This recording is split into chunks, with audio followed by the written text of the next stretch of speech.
Vamos então, a partir desse momento, elevar os nossos pensamentos a Deus, nosso Pai, a Jesus, nosso mestre amigo, aos espíritos amigos que participam conosco deste Evangelho online, e que nós possamos, a partir desse momento, entrar em sintonia com todos esses amigos, e que as lições da noite, que o nosso companheiro Nazil vai nos passar, entrem no nosso coração, na nossa mente, permita que cada um de nós possa compreender as lições de Jesus e aplicá-las no nosso dia a dia, no convívio com nossos familiares, no convívio com nossos amigos, no convívio do nosso trabalho, em especial com aqueles que nos procuram em busca de ajuda, em busca de socorro de alguma natureza. Então, que nós possamos sair ao término deste Evangelho, fortalecidos pelos ensinamentos do Evangelho de Jesus, e que as lições que o nosso companheiro Nazil estará nos passando possa fortalecer os nossos corações. E que assim seja. Vamos ao trabalho. Boa noite agora a todos vocês. A gente, enquanto ingressou aqui, teve a chance de conversar com alguns, o Arlindo, o Jorge, o César, e agora, então, com todos vocês, repartindo aí com vocês a alegria de podermos estar juntos mais uma vez. O texto em torno da humildade, ele fala por si, como nós veremos no exame do seu conteúdo. Entretanto, é importante, e eu sempre gosto de fazer uma abordagem um pouco mais ampla, que nós olhemos o contexto em que a carta que o traz, e que é objeto do comentário de Emmanuel, se apresenta. É uma das cartas, para não dizer a carta, com características chamadas de únicas, por todos aqueles que estudam o contexto das obras reunidas no que se denominou chamar Novo Testamento, que é um texto compilado pela Igreja com o passar dos anos, com objetivos muito claros.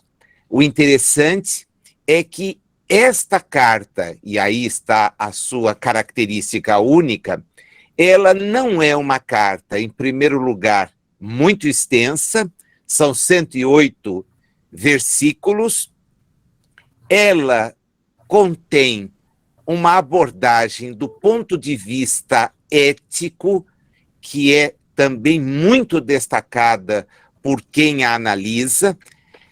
Não se observam referências a quaisquer episódios, como acontece nas demais, que pudessem significar alguma coisa de valoração de episódios contraditórios.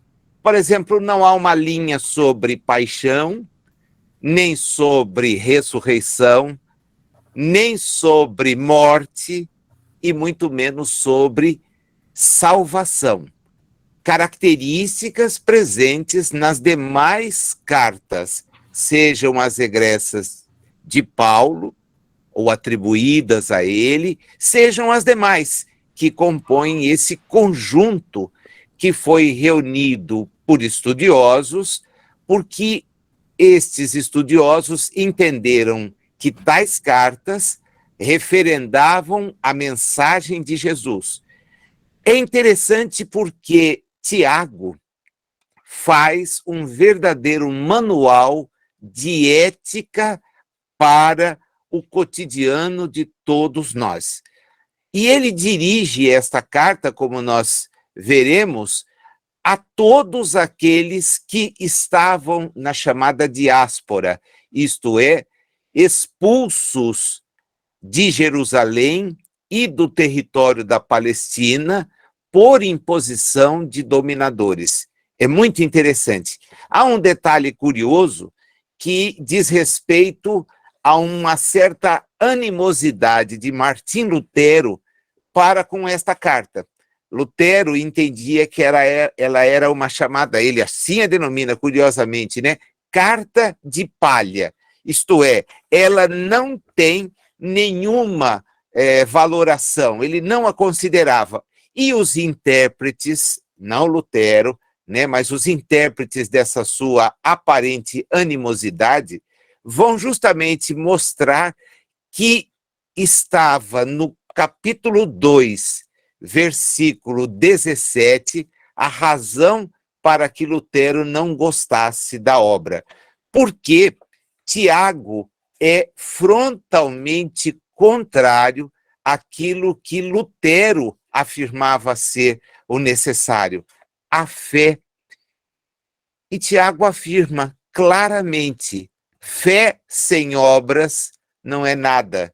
E isto, para Lutero, é realmente um tiro de morte na argumentação.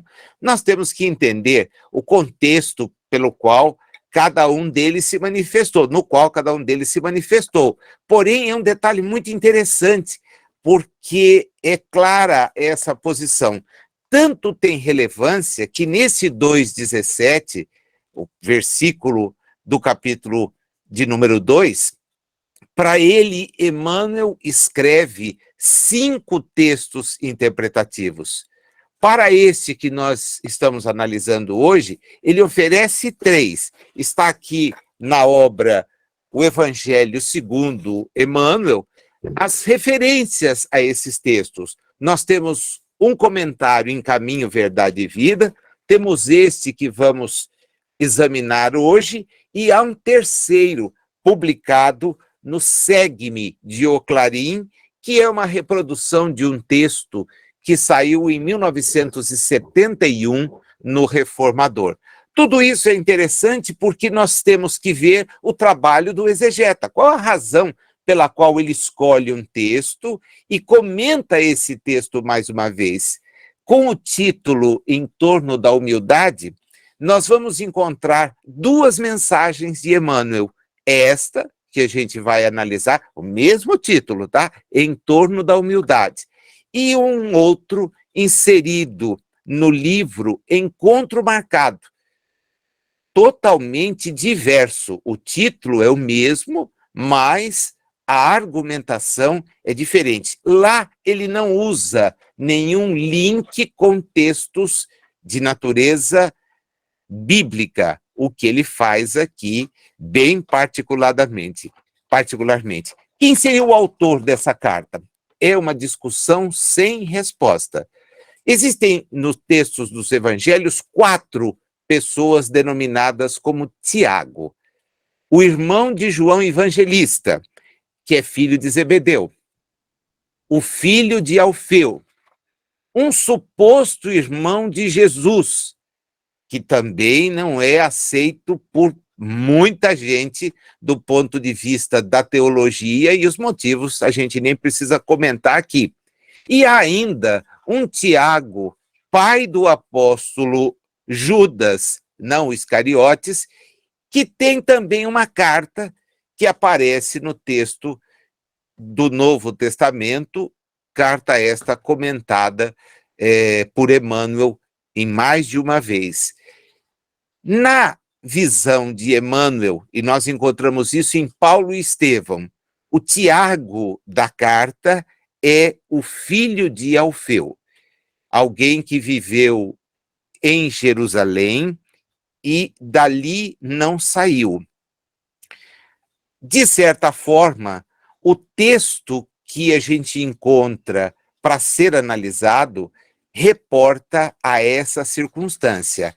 É alguém que não discute a ideia de um Cristo superior. E isso era motivo de cisão, porque os próprios hebreus, eles não conseguem identificar em Jesus o Messias. Aguardam o Messias dentro de uma perspectiva que seria a da libertação de Israel.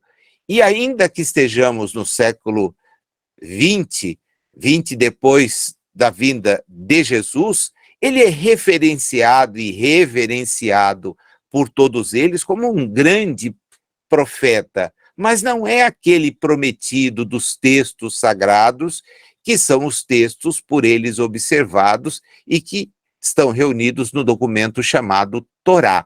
Então, para eles, o Messias não veio. Israel, principalmente os mais ortodoxos, ainda anseiam a chegada desse Jesus. Muito se escreve sobre esta visão que aqueles que habitam o território da Palestina teriam, porque há dentre os que ainda seguem certos preceitos bastante rígidos, já há uma comunidade muito mais afeita, muito mais ligada a questões de natureza material, fazendo desta questão religiosa uma questão muito íntima. Observam-se datas, Yom Kippur, o Dia do Perdão, que todos nos referimos, a questão do Ano Novo, mas isso é feito em família, não mais com ligações a uma sinagoga.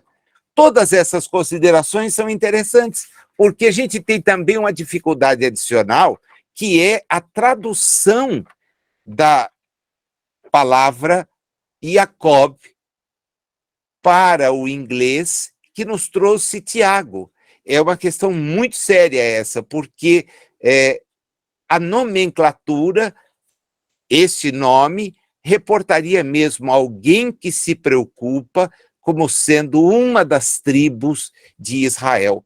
Toda essa panorâmica faz com que a gente, então, entenda o versículo, porque o versículo é muito claro quando diz para todos nós que toda boa dádiva e todo dom perfeito é lá do alto, descendo do Pai das luzes, em quem não pode existir variação ou sombra de mudança. A personificação, o em quem, que não é a espírita, né? Deus é o que e não quem. Ela é uma característica do contexto em que o texto foi produzido. Acreditavam os hebreus que o Senhor dos Exércitos habitava o Templo de Jerusalém e era ali homenageado por todos os profitentes daqueles critérios. Então, ele comenta dentro dessa ótica. Ele está escrevendo para companheiros de visão do hebraísmo, mas está falando para eles sobre uma nova realidade. Esta realidade é a realidade da presença de Jesus. Ele conheceu a Jesus ou conheceu os que estiveram ao lado dele. Há uma dúvida também muito grande sobre o texto, o momento da produção. Se a gente cerrar fileiras com Emmanuel, vai entender que esse texto foi produzido aí entre 45 e 60. Do contrário, há quem diga que foi produzido entre 90 e 120. E isso muda completamente as pessoas, os contatos, a vida naquela quadra do tempo não era uma vida longeva. Então você fica com uma dificuldade. Esse fato de chamar a atenção de todos para a importância de reconhecermos em Deus a origem de tudo que é perfeito é bastante peculiar e extremamente rico. Nós vamos, então, entender por esse contexto, e que é o que Emmanuel explora, que nossas mazelas, nossas falhas, nossos pontos obscuros são fruto mesmo do nosso processo evolutivo e não algo que tenha sido estabelecido, fixado por Deus. É muito interessante isso. Quando a gente pega a estrutura da carta, né, vai decompondo e vendo as entradas, etc., percebe essa clara preocupação. Ele coloca, então, no alto, não é na figura do céu, tá? É no alto, isso é longe daqui da terra, tudo aquilo que é positivo. Isso, então, é proveniente da bondade divina. E Emmanuel, então, nos faz a pergunta para a qual ele redigirá todo o texto. É a primeira linha do texto que você tem aí. Afinal, que possuímos que não devemos a Deus? É uma colocação categórica, porque ao indagar-se, ele então vai obedecer a uma linha de raciocínio para reafirmar a resposta que ele tem, que é uma resposta que vem ao encontro da vaidade.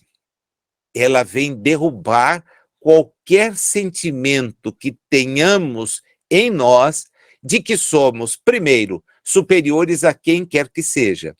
Segundo, que detemos conquistas que não podem ser atribuídas a Deus, porque ele faz essa clara expressão. A vida, diz ele, de que dispomos, tem tanta grandeza e é tão complexa que somente um louco ou um ignorante não pode reconhecer a divina sabedoria em seus fundamentos.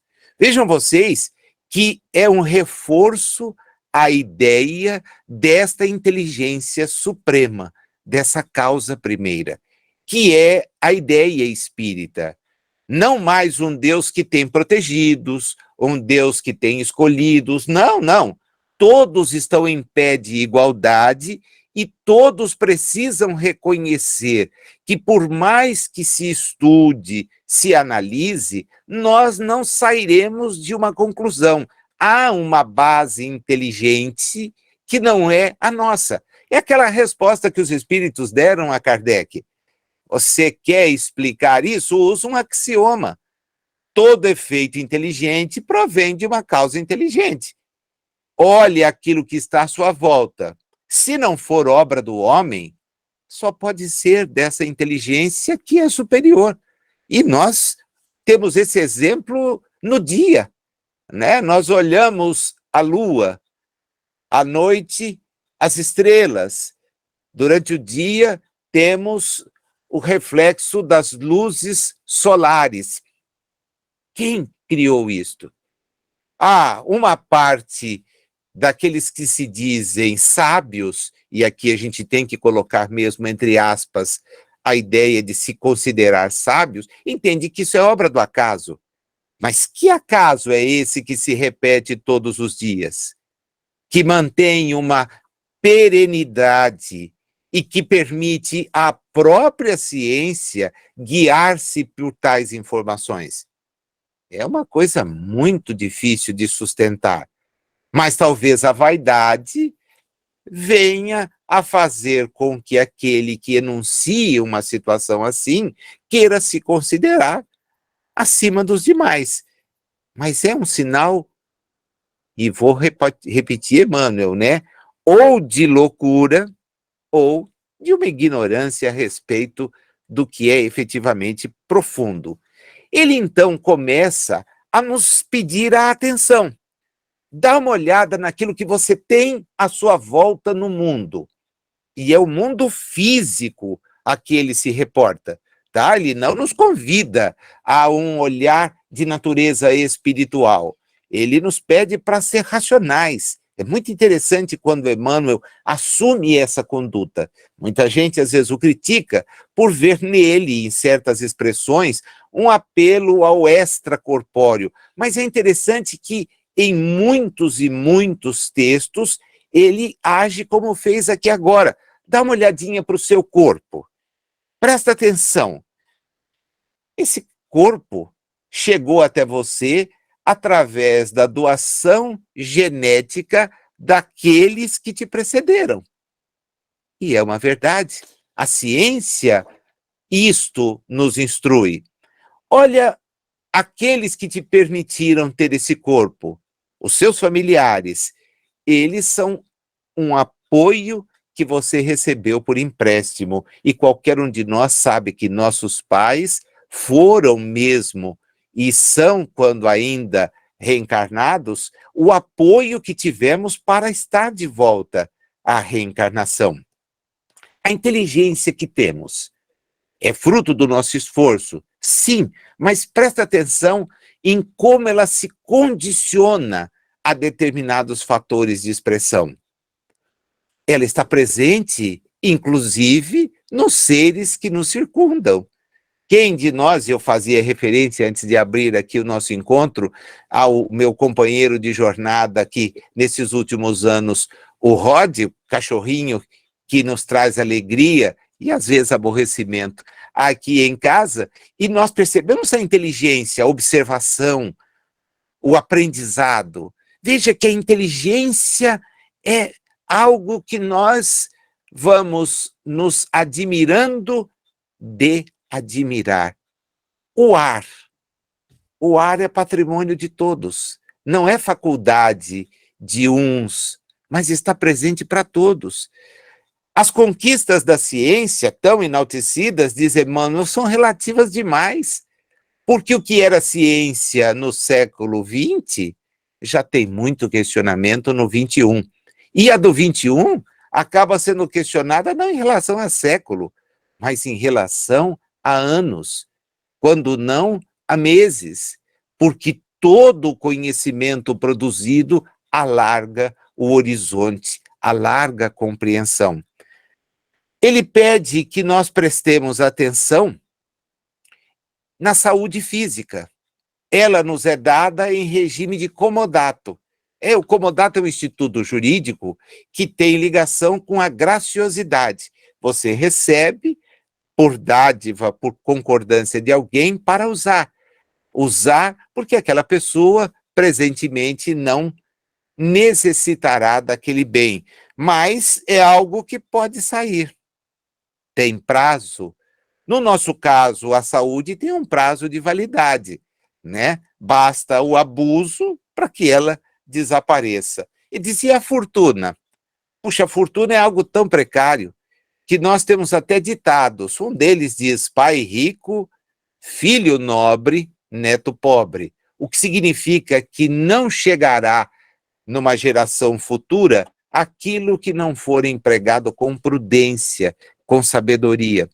Questiona a autoridade. E quem já exerceu uma função de mando sabe que a autoridade pode ser a qualquer momento transferida.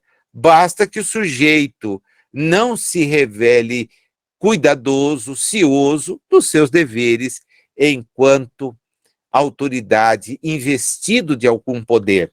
Vai além, fala-nos dos amigos e como os amigos mudam no transcurso do tempo.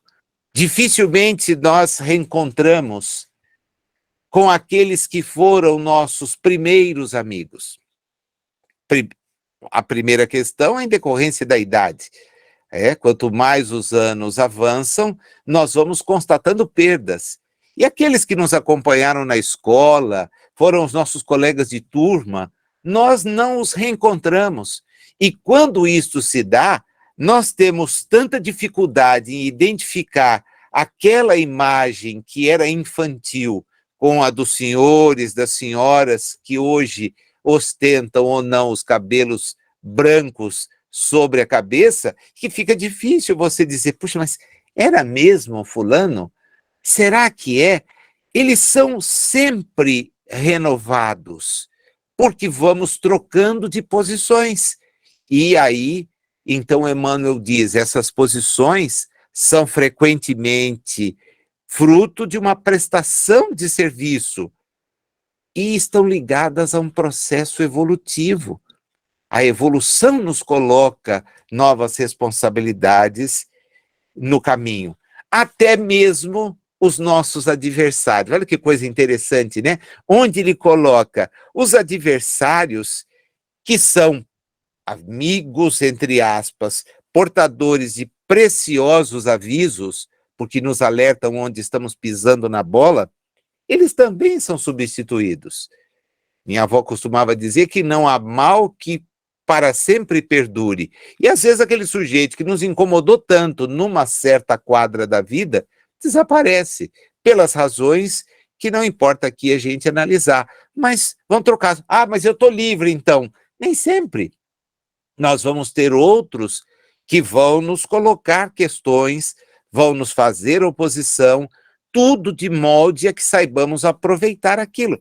Porque muitas vezes, se o amigo não nos alerta sobre os vícios, o inimigo faz com dureza, mas nos coloca na posição que precisamos estar.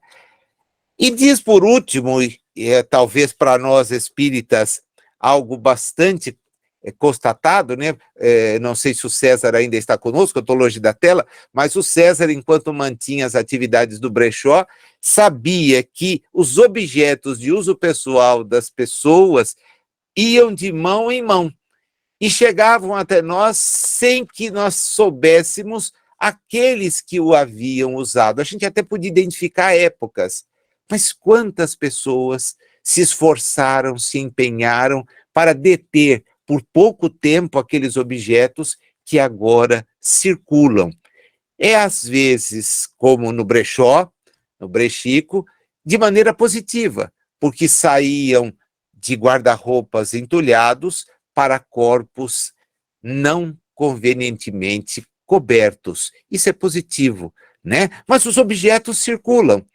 Tenho livros aqui que pertenceram a pessoas no século XIX. Hoje estão em minhas mãos. Não permanecerão comigo, porque deixarei o corpo e eles seguirão. O que importa é o que eu pude fazer com eles. Vejam vocês como o raciocínio que ele desenvolve é convidativo. E por que tudo isso? Bom, agora vem a resposta, né? Vamos nos lembrar da pergunta? A pergunta é: que possuímos que não devemos a Deus, né? O que possuímos que não devemos a Ele em qualquer plano ou condição de existência? Agora mudou, né? Porque ele trabalhou a terra, que é o que nós vemos, mas ele abre para dar a resposta em qualquer plano ou condição de existência. Nós estamos sempre subordinados a uma lei que ele chama de renovação, que eu vou trocar pela palavra que todo mundo sabe o que ele quer dizer, é a evolução, o renovar-se, o modificar-se. À vista disso, diz ele, e vem a resposta: sempre que nos vejamos inclinados a envaidecer-nos por alguma coisa, recordemos que nos achamos inelutavelmente ligados à vida de Deus. Então, sempre que nós queiramos nos sentir superiores, acima de quem quer que seja, nós devemos parar e pensar. Nós estamos efetivamente ligados à vida de Deus. E aí vem o quartetinho com que ele sempre nos brinda, né? Trio, quarteto, mas ele sempre larga verbos para a gente parar e ficar pensando. Adoro essa maneira de fazer você terminar o texto e não conseguir terminar, porque há coisas que você vai ter que remodelar, repensar, e ele usa essas 4 coisinhas no término de mais esse texto de estudo. A vida, diz ele, a nosso próprio benefício, pode ainda hoje tudo rearticular, refundir, refazer ou modificar. 4 verbos que, para analisar aqui, a gente levaria outro período de estudo. Mas que importa que nós pensemos. Exatamente porque é assim que as pessoas se sentem. Diante da perda de um ente querido, todo mundo, depois que volta dos rituais de despedida, costuma olhar para o relógio, quando não para o calendário, e diz: mas ontem ele estava aqui. Ontem ele partilhava conosco. Já não mais está. Já seguiu. Puxa, aquela coisa que eu tinha, hoje já não tenho mais. A posição que eu ocupava, hoje já não ocupo. E é muito triste quando as pessoas não conseguem entender essa relatividade do transitório e da perenidade do essencial. É isto que nós espíritas somos beneficiados, porque nós sabemos que neste processo de evolução devemos a Deus efetivamente tudo, e o nosso apego não deve ser um apego que nos retenha, porque as coisas se modificarão. O que é que nos deve reter? É a tal da ética de Jesus, a que Tiago faz uma questão imensa de explorar e que Emmanuel, evidentemente, explora tão bem quando nos quer fazer pensar na questão sob a ótica espírita. Então, o desafio é simples, é imaginar que tudo pode ser rearticulado, tudo pode ser refundido, tudo pode ser refeito, assim como tudo pode se modificar. O que não modifica é o bem que tivermos conosco. Volta à lição espírita, o desafio de fazer. E aí, então, Tiago é o campeão, como disse no início. A fé sem obras não se justifica. Acreditar em Deus por temê-lo não tem lugar depois de Jesus. Afinal de contas, ele não é o Senhor dos exércitos, ele é o Pai. O pai que quer que o filho faça o quê? O que você quer, como pai ou mãe que é, que o filho avance, que progrida. Nós não conseguimos retê-los, não. Eles têm as suas trajetórias. Tudo se modifica, tudo se refaz, tudo se refunde, tudo se rearticula, menos o bem que semeamos. Nosso advogado, nosso parceiro, sempre. Texto lindo, não é? É um texto daqueles que a gente para e pensa, puxa vida, olha o que eu tenho para estudar, para pensar. É um desafio que fica para todos nós no transcurso da semana até o reencontro do próximo domingo. Obrigado.